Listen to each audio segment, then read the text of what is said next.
चलो भैया, आज हम शुरुआत करते हैं टॉप 50 करंट अफेयर से। और मेरी पूरी उम्मीद है, चाहे आपका तारीख एग्जाम 9 तारीख को हो, 10 को हो या 11 को है, आपके एफकेट एग्जाम में करंट अफेयर के क्वेश्चन आपको इस वाले टॉप 50 से दिखेंगे दिखेंगे। मेरी पूरी कोशिश है कि आपको दिखे, और दिखे तो भैया मुझे मिठाई खिलाना मत भूलना, ठीक है ना।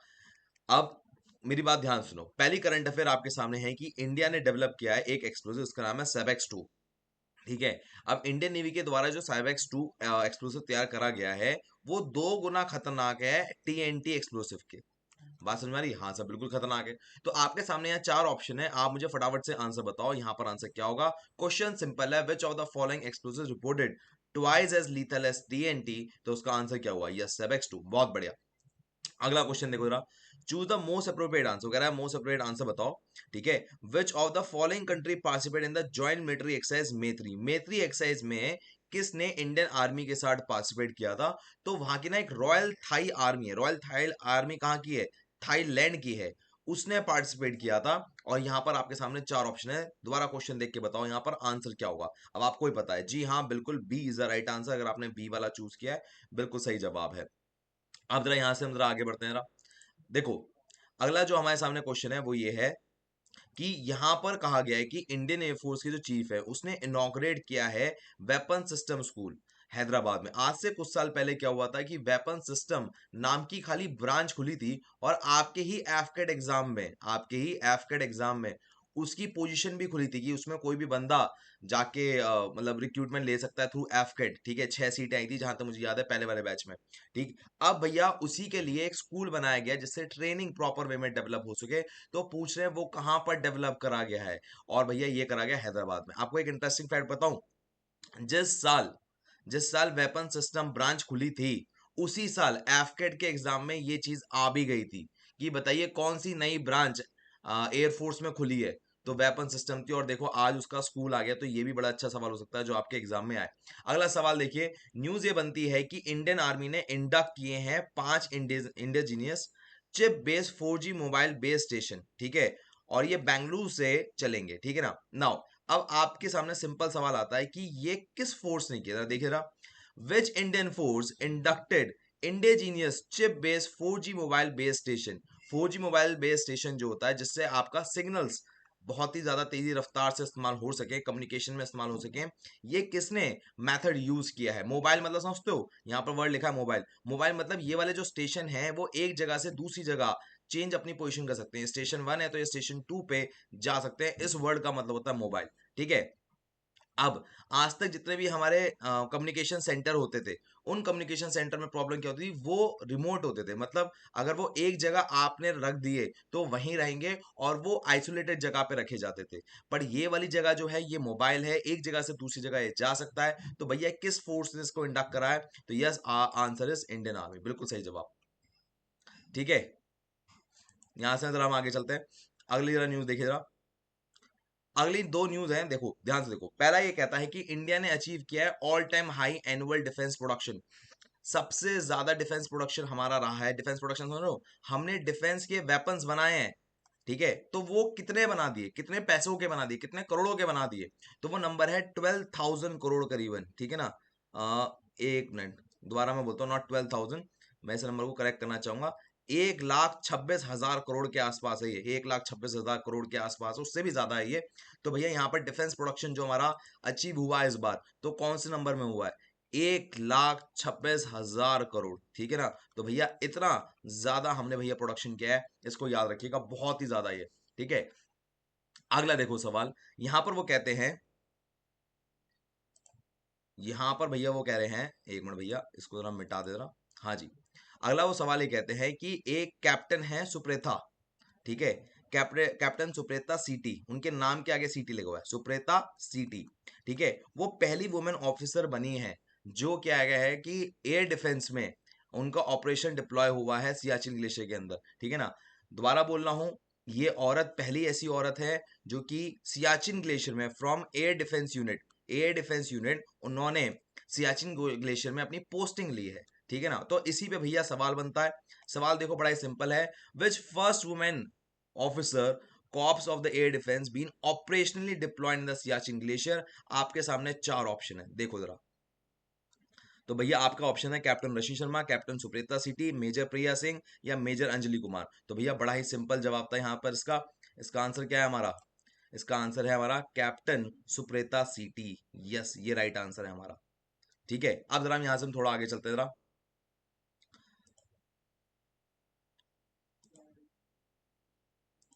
देखो यहाँ पर सीन क्या है कि अगला क्वेश्चन जो हमारे सामने बैठता है, चलो थोड़ा मेथड थोड़ा चेंज करते हैं। पहले थोड़ा क्वेश्चन पढ़ते हैं, क्वेश्चन के बाद करंट अफेयर बताएंगे। थोड़ा मेथड चेंज करते हैं। वेयर वाज द फर्स्ट, कह रहा है where was the first two advance frigate launch by the India on the July 23 2024। देखो मेरी बात ध्यान सुनिएगा। हमारे पास एक डिस्ट्रॉयर शिप होता है, एक फ्रिगेट होता है, ठीक है, और एक और होता है कोविड, ठीक है। ये तीनों शिप ना बड़े खतरनाक होते हैं, ये लड़ाकू जहाज होते हैं। अब ये कह रहा है कि इंडिया ने दो जहाज बनाए हैं। क्या बनाए हैं? दो जहाज बनाए हैं जो कि इंडिया के द्वारा बने हैं। वो उन दोनों जहाजों का आप बता दो कि भैया वो फर्स्ट जो एडवांस फ्रिगेट बनी है वो कहाँ बनी है, ठीक है, उन्होंने ये बोला है। तो भैया ये दोनों जो शिप बने हैं, ये बने हैं गोवा शिप यार्ड के अंदर बने हैं, ठीक है ना, याद रखना कौन से, गोवा शिप यार्ड। और देखो हमारे पास ऑप्शन क्या है, मेजगॉन भी है, कोचीन भी है, गोवा भी है, गार्डन रिच भी है। तो आपका आंसर यहाँ पर सी पे आपकी आंखें एकदम अर्जुन की तरह यहाँ पर टिक जानी चाहिए, तभी आप जवाब ढंग का बता पाओगे। Very good. चलिए अब जरा आगे देखे जरा। आगे यहाँ पर भैया दो क्वेश्चन हमारे सामने हैं। तो भैया पहला सवाल हमारे सामने ये है, वो कहता है कि which Indian navy frontline frigate, वो कहता है कि इंडियन नेवी का ऐसा कौन सा फ्रंटलाइन फ्रिगेट से जहाज है जिसने जर्मनी में जाके 3 दिन की विजिट मारी है। तो देखिए यहाँ पर 3 दिन की विजिट जो मारी है वो है आईएनएस तबर। क्या नाम है? आईएनएस तबर, जो कि जर्मनी में 3 दिन जाके रहकर आया। तो यहाँ पर आपके सामने चार ऑप्शन है, आप देखो दोबारा से देखो कि क्या आंसर बैठेगा। विक्रांत, शिवालिक, तबर या Sahyadri. Yes, C is the right answer, Tabar is the right answer. चलो अगला देखो जरा, आगे हम देखें जरा ये। हाँ जी, देखो, choose the most appropriate answer. अबे आ जाबे, choose the most appropriate answer. कौन सी टीम है इंडियन क्रिकेट, सॉरी नहीं, सही बोला था। Which team did the Indian cricket team defend the T20 world cup. T20 world cup के अंदर इंडिया ने कौन सी टीम को हराया था? बड़ा ही सिंपल सवाल है, लड़कों को तो पता ही होगा, लड़कियों मेरी बात ध्यान सुन लो बेटा, इसका आंसर है साउथ अफ्रीका। साउथ अफ्रीका को हराया था, बड़ा ही सिंपल आंसर है, ठीक है। अगला देखिए, क्वेश्चन ये बनता है कि विच of the following cricket retired from T20 international after T20 world cup. T20 world cup के तुरंत बाद किन लोगों ने डिसाइड किया कि अब हम जो T20 इंटरनेशनल्स होंगे उनमें हम नहीं खेलेंगे, मतलब उन्होंने उसके बाद बोला था। सॉरी, गलत बोल गया, मैं दोबारा एक बार बोल देता हूँ। मैं शायद हबड़ दबड़ में ज्यादा बोल गया हूँ। मैं दोबारा बोलता हूँ। कौन से ऐसे क्रिकेटर हैं जो रिटायर्ड हो गए हैं T20 इंटरनेशनल में आफ्टर T20 वर्ल्ड कप? तो भैया आपके सामने आंसर है विराट कोहली, रोहित शर्मा, रविंद्र जडेजा। इन तीनों ने भैया रिटायरमेंट अनाउंस कर दिया था जब इन्होंने वर्ल्ड कप जीता था T20 का साउथ अफ्रीका के खिलाफ। क्लियर है? सो भैया राइट आंसर क्या हुआ हमारा? D is the right answer यहाँ पर। बहुत बढ़िया। ओके, अब यहाँ से हम थोड़ा आगे बढ़ते हैं।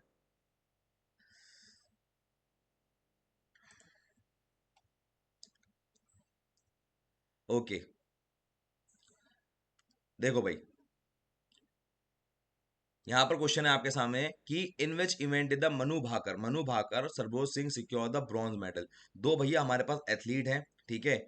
अब इन दोनों एथलीट के बारे में हमें जानना है, ये दोनों एथलीट ने कौन से खेल में मारा है। तो भैया उन्होंने मारा है 10 मीटर एयर पिस्टल। बहुत ही रीसेंट न्यूज है, अभी अभी की बनी हुई है ये, तो ये आ सकती है, रिसेंट में है, ध्यान रखना। तो यहाँ पर राइट आंसर क्या है? 10 मीटर एयर पिस्टल। देखो यहाँ पर कई सारी पिस्टल्स होती हैं, 10 मीटर राइफल भी होती है, पिस्टल भी होती है। गलती से टिक मत मार देना राइफल पे, आपको मानना है पिस्टल पे। B is the right answer, ठीक है। Very good. अगला देखो जरा, क्वेश्चन ये बनता है which became the India's highest T20 run getter surpassing the Smriti Mandhana. Smriti Mandhana को हराकर इंडिया का कौन सी ऐसी खिलाड़ी, गर्ल क्रिकेट प्लेयर कौन सी ऐसी है जिसने स्मृति मंदाना को बाईपास कर दिया है, पीछे छोड़ दिया है? तो भैया इसका नाम है हम सॉरी हरमनप्रीत कौर। हरमनप्रीत कौर है जिसने T20 में स्मृति मंदाना को भी पीछे छोड़ दिया है, ठीक है। चलिए यहाँ से जरा आगे चलते हैं हम। अगला सवाल देखिए, who win his first Formula 1 title at the Hungarian GP. Hungarian GP में किसने अपना Formula 1 टाइटल जीता है? तो उसका नाम है भैया, यहाँ पर बहुत देखना, पहली बार। नॉर्मली क्या होता है, ये इंसान जीतता है, ठीक है, इस इंसान ने नहीं जीता है, जीता इसने ऑस्कर ने। ऑस्कर नाम के आदमी ने भैया यहाँ पर फॉर्मूला वन पहली बार जीती है, जो कि हंगेरियन में हुई थी। ठीक है, एक और सवाल इसी से बनता है कि which Indian driver score his maiden F2 victory at Hungarian GP. Hungarian GP में जो F2 क्लास होती है, उसमें किस इंडियन ने पहली बार अपना विक्ट्री दर्ज कराई है? तो उसका नाम है कुशमेनी। क्या नाम है? कुशमेनी। तो राइट आंसर क्या है? कुशमेनी। Very good. आगे जरा चलते हैं जरा।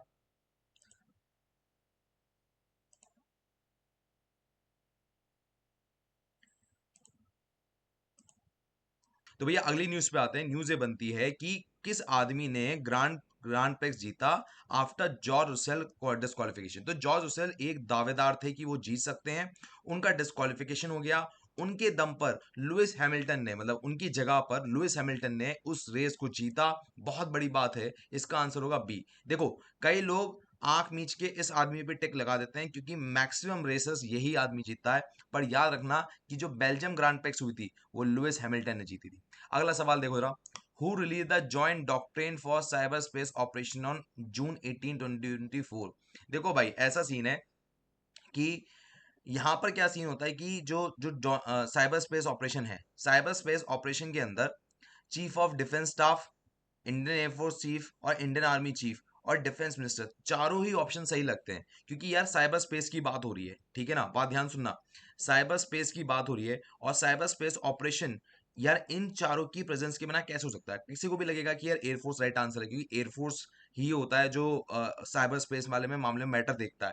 ठीक है, बट यहाँ पर जो राइट आंसर है वो आंसर है chief of defence staff general Anil Chauhan. ये हमारे नए सीडीएस भी हैं, याद रखना। ये हमारे नए सीडीएस भी हैं, प्लस ये साइबर स्पेस ऑपरेशन के जहां पर जो जॉइंट जॉइंट ऑपरेशन हुआ था उसमें जो हेड बन के रहे थे या जिन्होंने रिलीज किया था जॉइंट ऑपरेशन, उसमें भैया अनिल चौहान जी थे। ठीक है, अब जरा यहां से हम थोड़ा आगे बढ़ते हैं जरा। अब आते हैं हमारा यहाँ पर, विच ऑर्गेनाइजेशन साइंड एमओयू। कौन सी ऑर्गेनाइजेशन है जिसने एमओयू साइन किया है? Sameer, on next generation wireless technology. Next generation जो वायरलेस टेक्नोलॉजी है उस पे किसने एमओयू साइन किया? तो भैया हमारे पास चार ऑप्शन है यहाँ पर जरा इस चीज को समझते हैं क्या है। देखो, एक वायरलेस टेक्नोलॉजी बहुत बड़ी इंपॉर्टेंट चीज होती है कम्युनिकेशन में। फॉर एग्जांपल, आज मैं तुम्हें लैंडलाइन पे डिपेंड करा दूं, क्या तुम्हारा काम चल जाएगा? नहीं चलेगा ना। तुम्हें मोबाइल चाहिए चाहिए होगा। सेम वे इंडियन आर्मी के लिए भी यहाँ पर एक नई टेक्नोलॉजी बनाई गई है समीर, जो कि नेक्स्ट जनरेशन वायरलेस टेक्नोलॉजी है। और ये बनाई किसके लिए गई है? यहाँ पर आर्मी, नेवी, एयरफोर्स, किसके लिए? तो राइट आंसर यहाँ पर आपके लिए ए, आर्मी यहाँ पर राइट आंसर है। Military college telecommunication engineering signed next generation wireless technology, और वो है इंडियन आर्मी के लिए। यहाँ से हम जरा आगे बढ़ते हैं जरा।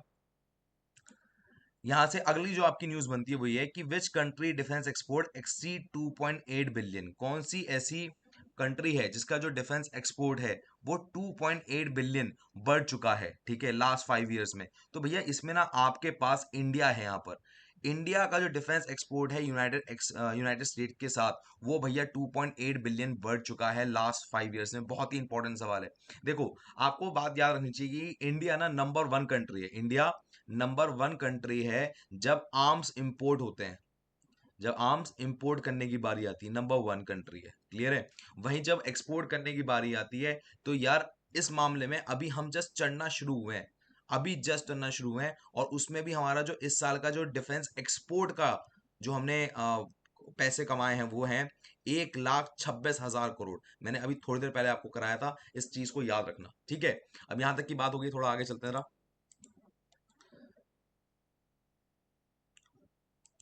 अगला चीज है कि which organisation handed over the medium range microwave obscurant chief chaff rocket to the Indian navy. देखो भैया, यहाँ पर क्या है कि ये जो चीज है, जो यहाँ पर medium range microwave operant chaff rocket है, ये इंडियन नेवी को हैंड ओवर किया गया था। अब ये डीआरडीओ द्वारा करा गया था। हमेशा याद रखो, जब भी तुमसे कहा जाए आंख मीच के रॉकेट बना के किसी ने दिया है आर्मी को, नेवी को या एयरफोर्स को, तुम्हारे दिमाग में आना चाहिए DRDO.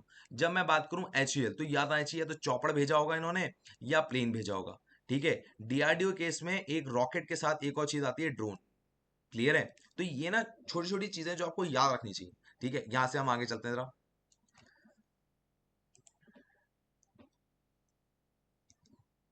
Choose the most appropriate answer.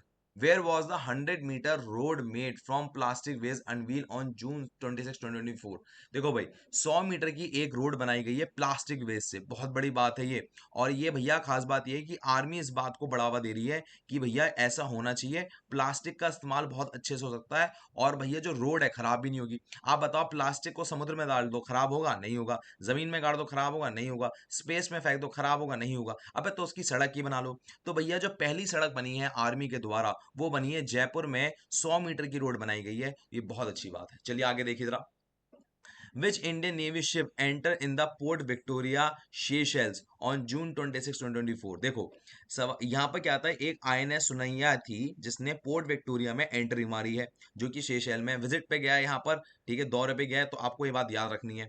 अब अभी थोड़ी देर पहले हमने जर्मनी में बात की थी कि जर्मनी में एक आईएनएस है जिसने भैया दौरे पे गया है वो जर्मनी, तो भैया क्या था? आईएनएस तलवार। याद आ रही है बात? अभी थोड़ी देर पहले हमने बात की थी, बिल्कुल सही जवाब। अब जरा यहां से हम थोड़ा और आगे बढ़ते हैं, अगली न्यूज पे आते हैं। अगली न्यूज क्या कहती है भैया? अगली न्यूज ये कहती है, अगली न्यूज भैया, ये ज्यादा दूर तो नहीं चलेगी। हाँ देखो, अगली न्यूज क्या कहती है?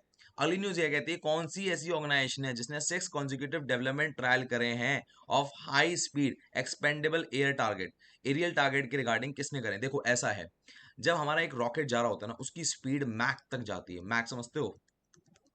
साउंड की स्पीड, साउंड की स्पीड से आती है, और उसको डिटेक्ट करके उसको मार गिराना अपने आप में बहुत बड़ी बात है। तो उसके लिए डीआरडीओ ने काम किया। अभी मैंने बताया था, कोई भी बात रॉकेट से रिलेटेड हो तो तुम्हारा राइट आंसर क्या आएगा? डीआरडीओ। देखो, डीआरडीओ ही राइट आंसर है। तो याद रखना, high speed expendable aerial target को उड़ाने के लिए एक अभ्यास नाम की एक्सरसाइज हुई थी, ठीक है, ऑपरेशन कह लो, एक्सरसाइज हुई थी, और इसके अंदर डीआरडीओ ने ये चीज कंडक्ट करी थी, ठीक है। अगली चीज देखो जरा, इसको मिटाएं जरा हम पहले। चल बे, क्या हो गया, अटक क्यों गए? अच्छा, हाँ देखो भाई, choose the most appropriate answer. सबसे अप्रोप्रिएट आंसर आप जरा नोट करें कि जो Indian naval ultimate frisbee team होती है, ठीक है, जो Indian national ultimate frisbee team है, उसके एक रनर अप रहे हैं, ठीक है ना। कौन रहे हैं वो? जरा जरा ध्यान सुनो। जो Indian national ultimate frisbee team है, वो रन अप रही है एशिया ओशियनिक बीच में। देखो बात ध्यान सुनना मेरी बात, बहुत ध्यान से, न्यूज आपके सामने, मेरी बात ध्यान सुनो, आपके लिए बड़ी इंपॉर्टेंट चीज है, नया खेल है। फ्रिस्बी आपको पता है? क्या बात करो, फ्रिस्बी नहीं पता? जो फेंकते थे, एक गोल्ड नाम की डेस्क होती थी, उसे फेंका करते थे, उसकी भी चैंपियनशिप होती है। उसमें जो इंडियन टीम है, सेकंड आई है। रन अप मतलब सेकंड आई है। कौन से खेल में? एशिया ओशियनिक बीच, ये वाला खेल है। नया खेल है, आपको पता होना चाहिए। कई बार ये भी पूछ लेते हैं, ओलंपिक में कौन सा नया खेल आया, ठीक है, एशियन गेम्स में कौन सा नया खेल आया, तो ऐसी चीजों को जरा याद रखना चाहिए, ठीक है। अगला देखो, in which event Neeraj Chopra clinch the gold medal in 2024। आपके जो नीरज चोपड़ा जी हैं, जो कि एक जेवलिन थ्रोअर हैं, उन्होंने अभी गोल्ड मेडल जीता है, ठीक है। तो कौन से इवेंट में जीता है? जो जो नीरज चोपड़ा जी हैं, उनका गोल्ड मेडल देखो जरा। उन्होंने जीता है पावो न्यूमी गेम्स। किसमें? पावो न्यूमी गेम्स में जीता है। अब आप देखो जरा, पावो न्यूमी गेम्स कौन सा है इनमें से? A B C D कौन सा है? बिल्कुल जी, B is the right answer है। आगे बढ़ते हैं जरा।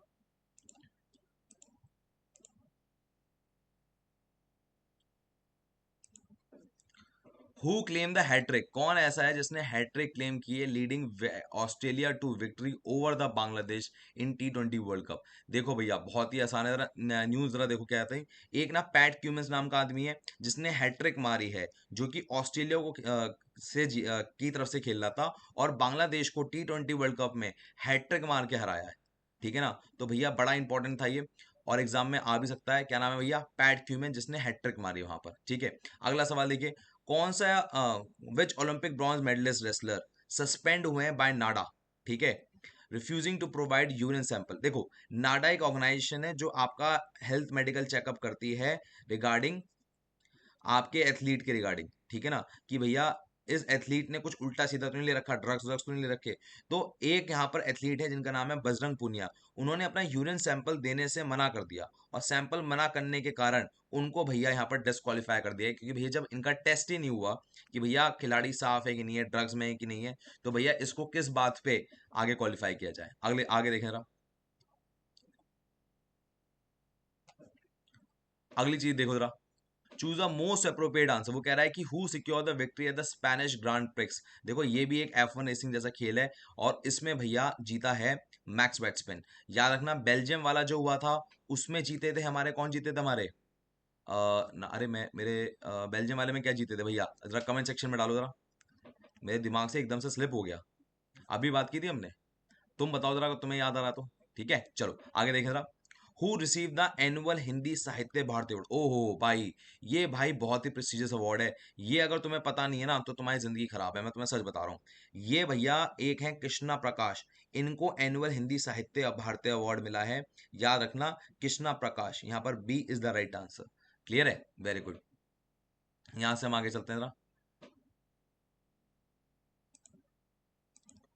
आगे देखो, who was chosen for the Gudleppa Hallikeri award for 2024। ये वाला अवार्ड किसको मिला है? देखो भाई ये वाला जो अवार्ड होता है ना, बड़ा ही काम का अवार्ड होता है। गुडलेपा हलकेरी अवार्ड जो होता है, ये भाई ये जो मिला है, ये मिला है सिद्धालिंगा पटन शेट्टी को। क्या नाम है? सिद्धालिंगा पटन शेट्टी। ठीक है, अब जरा मेरी बात ध्यान सुनो। जब आपको अवार्ड पता हो ना तो हमेशा याद रखा करो कि उसका ना जो सेकंड नेम है उसको हमेशा याद रखो। कई बार क्या होता है, जी हैली केरी अवार्ड किसको मिला है? कई बार जो पहला नाम होता है ना, क्योंकि भाई किसी इंसान के नाम पे अवार्ड मिल रहा होता है ये, तो ये वाले जो अवार्ड्स होते हैं, ये अवार्ड ना शॉर्ट कर देते हैं, जिससे बच्चा कंफ्यूज हो जाता है कि भैया ये अवार्ड आ किसके नाम पे गया ये। ठीक है, अच्छा अब आपको ये बात पता होनी चाहिए कि ये वाला जो अवार्ड होता है किस बेस पे दिया जाता है। देखो, अगर आप लिटरेचर में कुछ करते हो तो आपको ये अवार्ड मिलता है। अगर आप सोसाइटी के लिए कुछ कर रहे हो या सोशल सर्विस कर रहे हो तो आपको ये वाला अवार्ड मिला जाता है। ठीक है ना? तो भैया याद रखना कि तीन कारण, आइदर तुमने लिटरेचर, सोसाइटी के डेवलपमेंट पे या कोई सोशल सर्विस वाला काम किया हो तो आपको अवार्ड मिलता है। अगला देखो, which actress won the best actress award at the New York Indian film festival. Best actress award किसको मिला था न्यूयॉर्क फिल्म फेस्टिवल में? देखो भैया, ना तो मिला दीपिका को, ना मिला कटरीना को, ना मिला आलिया भट्ट को, ये मिला है सान्या मल्होत्रा को। बड़ा ही इंपॉर्टेंट है ये, आपको याद रखना। ऐसी चीजें जरूर आती हैं जो कॉमन सेंस से नहीं हो सकती, ठीक है ना, इसमें दिमाग लगाना पड़े। जिनके चेहरे आपको याद नहीं आते ना, वो जरूर आता है। ठीक है, चलो आगे देखें जरा, अगला हमारे पास क्या है।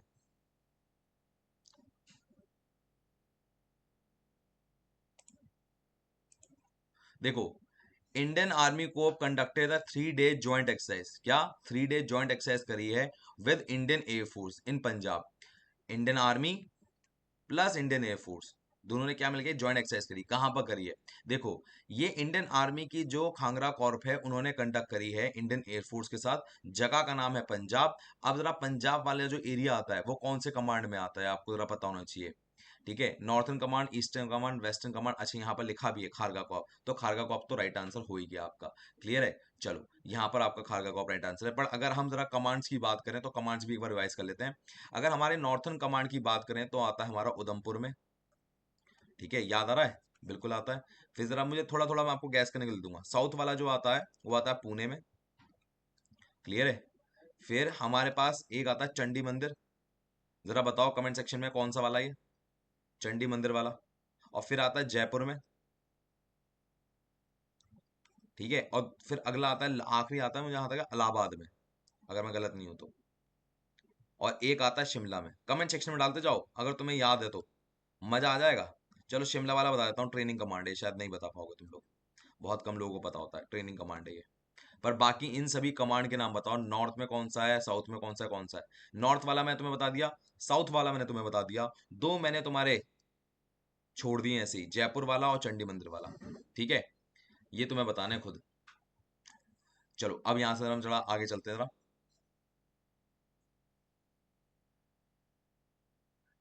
विच टू ऑर्गेनाइजेशन, जरा यहाँ पर थोड़ा सा ऊपर करते हैं ना, नीचे ज्यादा हो गया ये। हाँ, देखो जरा, question number 32, which two organisation initiated partnership to advance research in electronics warfare. Electronics warfare में किसने कहा है कि भैया हमारी जो उत्तीर्णता है वो काफी ज्यादा अच्छी होगी और हमने इसे पार्टनरशिप में काम करने का सोचा है? तो भैया वो है डीआरडीओ एंड आईआईटी भुवनेश्वर। दोनों ने कहा है कि हम इलेक्ट्रॉनिक्स वॉरफेयर में, ठीक है, इलेक्ट्रॉनिक्स समझते हो? इलेक्ट्रॉनिक्स वो होते हैं जो आपके स्मॉल गैजेट्स होते हैं, जैसे आपका हेडसेट हो गया, ठीक है, आपका क्या कहता हूँ उसे, मतलब जो भी जो 220 वोल्ट के नीचे है ना, वो सब, जैसे आपका रेडियो क्या है, वो एक इलेक्ट्रॉनिक आइटम है, ठीक है ना। आपका मोबाइल फोन क्या है, ये एक इलेक्ट्रॉनिक आइटम है। जो छोटे वोल्ट, छोटी बिजली पे चलते हो, उन्हें हम इलेक्ट्रॉनिक आइटम्स कहते हैं। तो उसमें आईआईटी भुवनेश्वर और डीआरडीओ दोनों मिलकर काम कर रहे हैं, ठीक है। Who became the first ever Indian to secure the gold medal in Asian championship? Asian championship में किस बंदे ने गोल्ड मेडल हासिल किया है, वो भी जिमनास्ट के अंदर? तो भैया इनका नाम है दीपा कर्माकर। क्या नाम है? दीपा कर्माकर, याद रखना, यहाँ पर यही आंसर है, ठीक है। चलिए यहां से हम जरा आगे बढ़ते हैं जरा।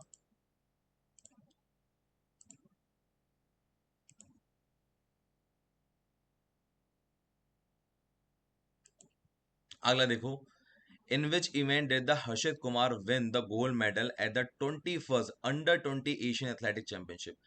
21st अंडर 20 एशियन एथलेटिक जो चैंपियनशिप है, उसके अंदर जो हर्षित कुमार है उन्हें गोल्ड मेडल मारा है, ठीक है ना। पर कौन से गेम में मारा है? तो भाई साहब जो हर्षित कुमार है वो खेलता है हैमर थ्रो। हैमर थ्रो समझते हो? एक होती है करीबन 2 केजी के आसपास की, 2 से लेके 4 केजी के आसपास की बॉल होती है। उसको उठा के भैया फेंकना होता है, बड़ी भारी बॉल होती है, तगड़ा आदमी चाहिए उसे फेंकने के लिए। तो भैया इस बॉल को फेंकने का काम जो करा है, वो करा है हर्षित कुमार ने, ठीक है। अगला देखो जरा, यहाँ पर सवाल आता है कि which team won the 2024 IPL by defeating a Sunriser Hyderabad? IPL की टीम है भैया सनराइजर हैदराबाद। उनको हराकर उनको हराकर 2024 में किसने यहाँ पर आईपीएल जीता है? तो वो थे चेन्नई सुपर किंग्स, क्लियर है। आरसीबी के फैंस, मुझे लग नहीं रहा तुम्हारा नाम कभी जिंदगी में आएगा, तो भैया दुआ करो, अगर तुम्हें लगता है कि आरसीबी अगली बार जीत सकती है, तो अगले आईपीएल का नाम आरसीबी के साथ लिख दो, मजा आ जाएगा। अगर देखने को मिला तो क्या पता बात सच हो जाए कि भैया ये बात भी देखने को मिली कि आरसीबी खेल जीत गई है। चलो अब यहां से हम जरा आगे बढ़ते हैं।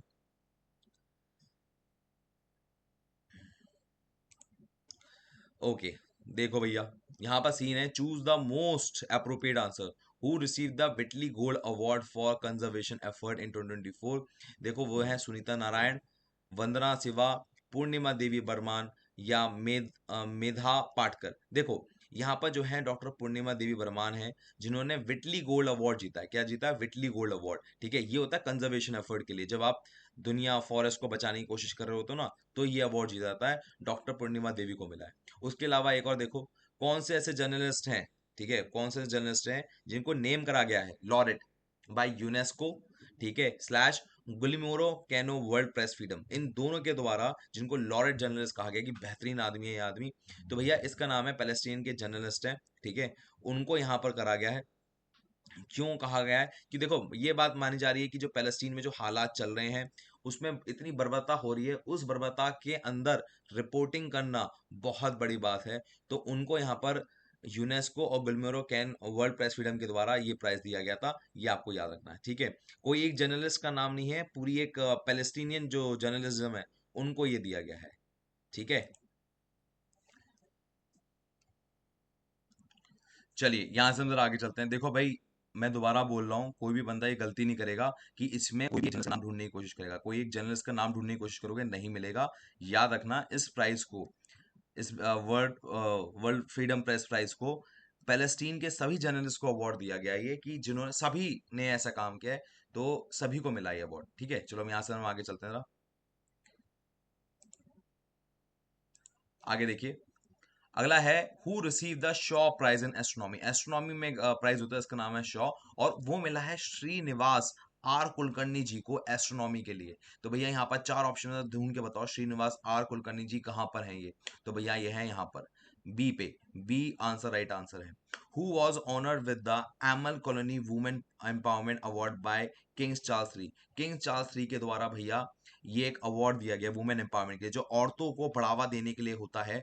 एमएल कॉलोनी अवार्ड, ये किसको मिला है? देखो पहली बात तो ये वाला जो अवार्ड है आपको किंग्स चार्ल्स ने दिया है, और वो दिया है आरती जी को। किनको? आरती जी को। तो आरती जी पे भैया टिक मार देना, क्लियर है। अब यहां से हम थोड़ा आगे चलते हैं without wasting a time.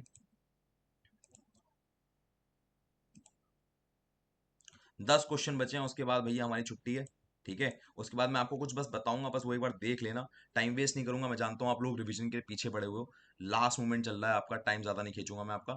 Which organisation receive the Economic Time HR world future ready organisation award? ये जो अवार्ड है, दुनिया के लिए जो भैया एचआर ह्यूमन रिसोर्स के लिए एक अवार्ड होता है, ये किसको मिला है, ठीक है ना? तो ये मिला है हमारी कंपनी को, एनएचपीसी को ये अवार्ड मिला है, याद रखना, ठीक है? अगर कोई बंदा कमेंट सेक्शन में एनएचपीसी का फुल फॉर्म बता दे तो मजा आ जाएगा, ठीक है? अगला देखो जरा, choose the most appropriate answer, कौन सा सही आंसर है?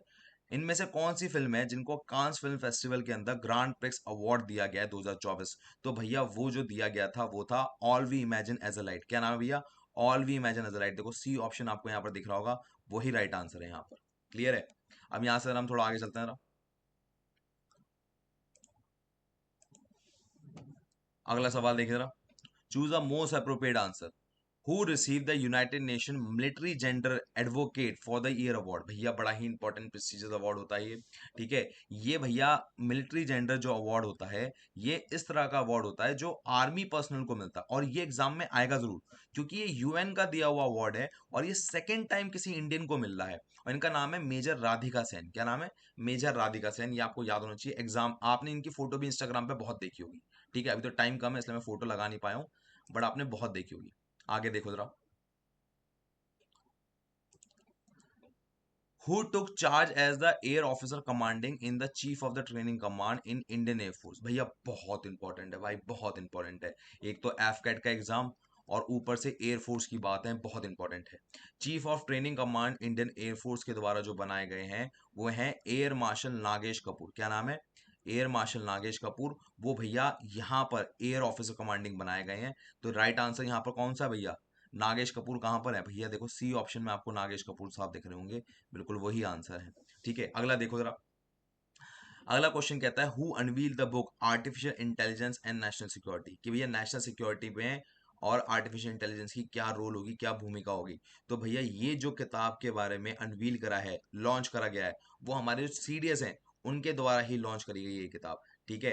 तो भैया यहाँ पर जो आपका राइट आंसर होगा वो बी होगा। अभी हमने सीडीएस के बारे में ना एक बात और पढ़ी थी, अगर तुम्हें याद आ रहा हो तो, वो थी cyber space. Cyber space doctrine का जो लॉन्च किया था वो भी हमारे सीडीएस साहब ने ही किया था, जनरल अनिल चौहान जी ने। हाँ जी सर। तो ये बात आपको याद रहनी चाहिए, ठीक है? आगे देखें जरा,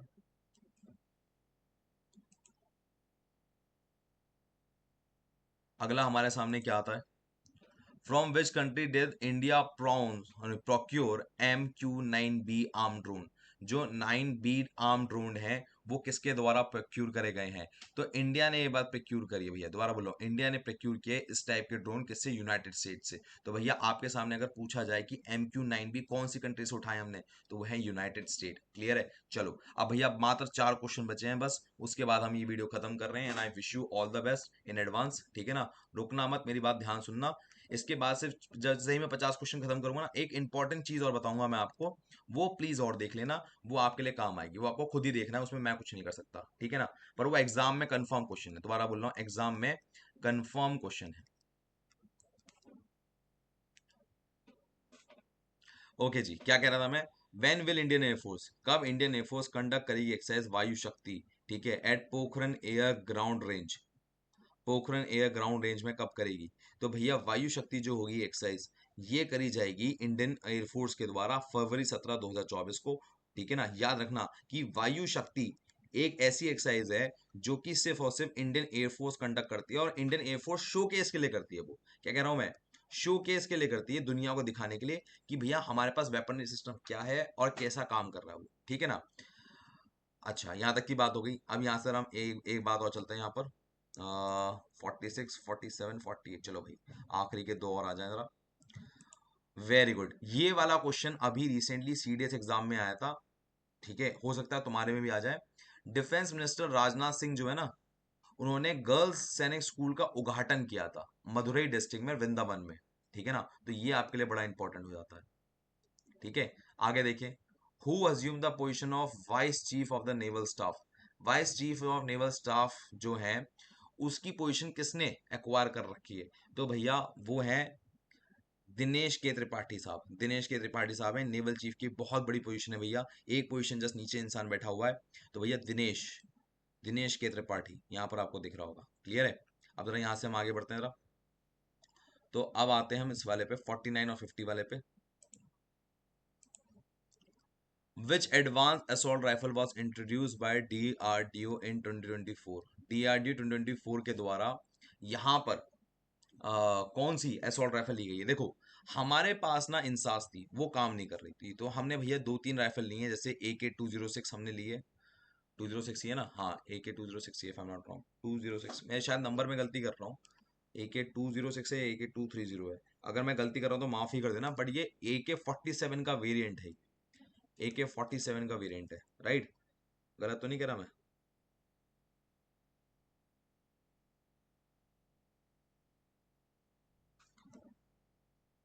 AK-203 आई थिंक, AK-203 है ना? यही है ना? सही है ना? कमेंट सेक्शन में बताओ जरा। AK-203, हाँ AK-203 है, बिल्कुल सही जवाब। यूपी में बना रहे हैं हम लोग, सही है। चलो अगला देखो। तो भैया ये वाला जो वेपन है इंडिया में ही बना है, क्या नाम है? उर्गाम। उर्गाम मतलब होता है विजय, जीत, ठीक है? तो भैया यहाँ पर सी इज द राइट आंसर है यहाँ पर। अगला क्वेश्चन देखो, और आखिरी क्वेश्चन देखो, वो कह रहा है कि एंटी सबमरीन वॉरफेयर है, क्या कह रहा हूँ? एंटी सबमरीन वॉरफेयर है इंडियन नेवी की, ठीक है? और इस वॉरफेयर के अंदर हमने यूएसए के अंदर इसको एक्सरसाइज को कंडक्ट किया है, तो इस एक्सरसाइज का नाम क्या है? सो इंडियन नेवी की जो एक्सरसाइज है इसका नाम है सी ड्रैगन। क्या नाम है? Sea dragon. इस एक्सरसाइज को कंडक्ट करा है। क्लियर है? That's all. और आई होप आपको मजा आया हो। अब मैं आपको एक इंपॉर्टेंट चीज दिखा रहा हूँ, वो और आप देख लो, उसके बाद हम खत्म कर। सो यार, ये एक तुम्हारे लिए PDF बना दी है जिसमें ना सारी मिलिट्री एक्सरसाइज है। मिलिट्री एक्सरसाइज देख लेना। मिलिट्री एक्सरसाइज के बाद ना सारे यहाँ पर रॉकेट्स, जितनी भी टाइप की मिसाइल्स हैं, वो सब मैंने यहाँ पर डाल दी है। एक बार उन्हें और देख लेना। सारी मिसाइलें इसमें कवर्ड है, कोई छूटी हुई नहीं है। तो अगर तुम्हारे एग्जाम में आ गई तो कुछ मतलब बचेगा नहीं, ठीक है ना, कि यार कुछ रह गया। तो प्लीज मेक श्योर इसे देख लेना। बाकी मेरी तरफ से ऑल डन है भाई। तो भाई बस ये वीडियो का होता है एंड। बस भाई मेरी मिठाई मत भूलना अगर तुम्हें इसमें से क्वेश्चन दिखाई दे। याद रखना यार, मेरा ऑफिस है चौधरी चरण सिंह यूनिवर्सिटी के जस्ट अपोजिट, और मैं वहां इंतजार कर रहा हूँ। इस पूरी वीडियो का एम यही था कि आपको पढ़ने में अगर मजा आया हो तो मैं ऑनलाइन ऑफलाइन भी पढ़ाता हूँ, ठीक है? ये सारी सुविधा है। ऑनलाइन के लिए भैया हमारी एक ऐप है सेल्फ सिलेक्शन बोर्ड, उसे आप डाउनलोड कर लेना। उसका लिंक आपको डिस्क्रिप्शन बॉक्स में मिल जाएगा। और याद रखना, जो बच्चे फाइनेंशियली वीक होते हैं उनके लिए हमारे पास 50% ऑफ होता है ऑफलाइन क्लासेस के अंदर, ठीक है? और हमारी सिर्फ जो हमारी ऑफलाइन क्लासेस होती हैं उसमें मात्र 30 बच्चे होते हैं। कितने? मात्र 30 बच्चे। नाउ मैं आपसे एक बात और कहना चाहूंगा कि जब हम बच्चों को पढ़ा रहे होते हैं ना, तो इस बात का बहुत ध्यान रख रहे होते हैं कि बहुत ही कंसाइज वे में पढ़ाएं, क्योंकि अगर आप सब कुछ पढ़ाएंगे तो सारा सिलेबस कंप्लीट हो नहीं पाएगा, और 6 महीने की प्रिपरेशन टाइम होता है, ठीक है? तो ये मेरा आपसे एक रिक्वेस्ट है कि जब भी आप पढ़ें तो कंसाइज में पढ़ें, क्योंकि जिस तरह से मैं पढ़ा रहा हूँ वो आपको एग्जाम में दिखेगा जरूर। दूसरी बात ये कि जब एफकेट का एग्जाम होगा मेरिट के अंदर, तो मेरिट में मैं 3 दिन, 9, 10 और 11, ठीक है, तीनों दिन आने की कोशिश करूंगा। 9 को तो मैं हुई, कम से कम 9 को तो मैं आ ही रहा हूं। मैं, मेरे खुद के स्टूडेंट्स का एग्जाम है, तो मैं उस दिन 9 को तो मैं हुई, ठीक है? 10 और 11 में मैं वादा नहीं करता, पर हाँ कोशिश जरूर करूंगा कि 10 और 11 को भी एफकेट की जो विद्या नॉलेज पार्क है वहां पर मैं सेंटर के बाहर रहूं, अगर आपको कोई मेरी जरूरत हो तो मैं आपकी मदद कर सकूं, ठीक है? चलिए मुलाकात करते हैं आपसे अगली वीडियो में। जय हिंद, टेक केयर, बाय। मैं उनको रोज सोचता हूँ, मैं उनको रोज सोचता हूँ। वो है अंतिम पगों के निशान।